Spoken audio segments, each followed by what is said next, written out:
There are a lot of weird assumptions about people who don't believe in gods. Some are innocent, some are smug, and some are just wishful thinking. I'm not here to insult anyone, but I am here to clear a few things up, especially for folks who can't imagine someone looking at the universe and not thinking it was handcrafted by an invisible parent with a rulebook. Let's walk through a few common misconceptions about non-believers. Not all of them, just enough to raise an eyebrow or two. Misconception 1. Deep down you know God is real, but you just want to sin. This one's a favorite.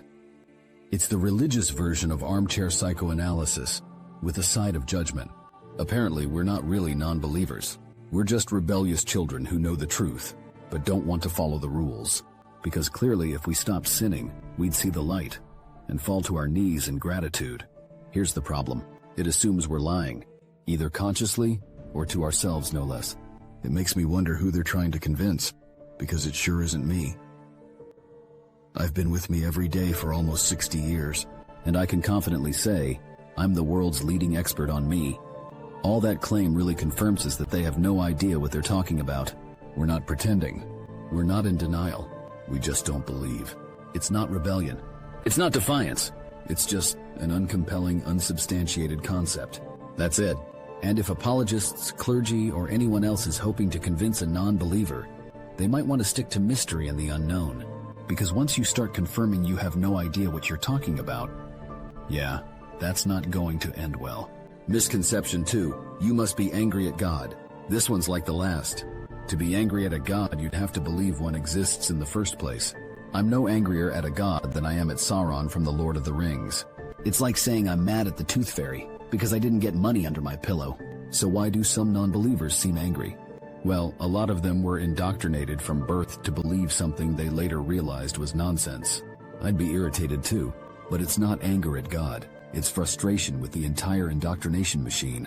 Personally, I used to get annoyed when people insisted I should believe.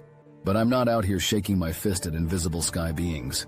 The only time I shake my fist at the sky is when it's hailing on my grill. Misconception 3. Atheists don't have morals.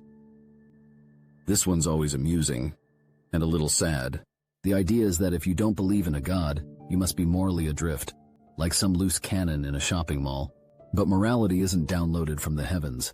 It's built through experience, empathy, culture, and reason. I don't need a god to tell me that causing pain is wrong. I can feel that. So can you. Most of what we call moral behavior isn't about divine command. It's about getting along with other humans without making life miserable. And if you're curious how I approach this in detail, how I navigate ethics without a cosmic scorecard, I actually break it down in Chapter 4 of my Life Without Religion video.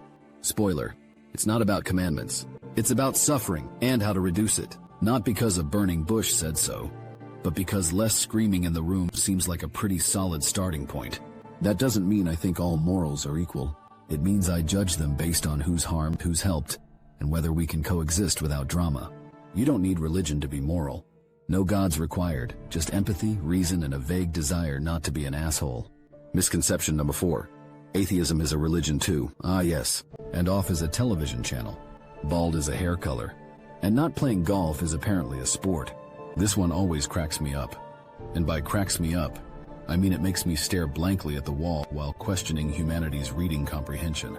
Let's clear this up once and for all. Atheism is not a religion. It is the absence of belief in gods. That's it. No doctrine, no rituals, no sacred texts, unless you count sarcasm and coffee. There's no central authority, no final judgment, no weekly meetings. And if we do gather, it's probably just to complain about the meetings we don't have. Calling atheism a religion is like accusing someone of worshiping silence because they're not screaming.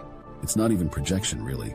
It's something worse. When someone sees the question of gods as the most important question imaginable, they assume everyone else must see it that way too. So regardless of whether you believe, doubt, or reject it entirely, that must be your worldview. That's your center, and that's nonsense.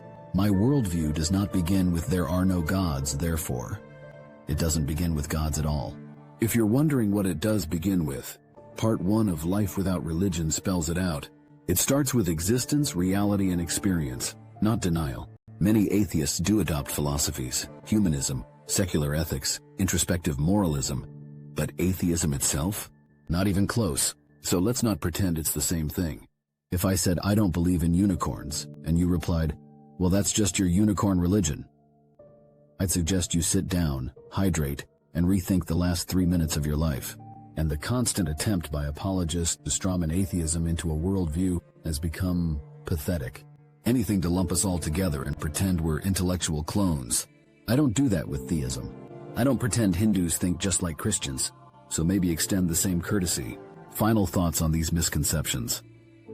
When it comes to these misconceptions, none of it appears to be about listening.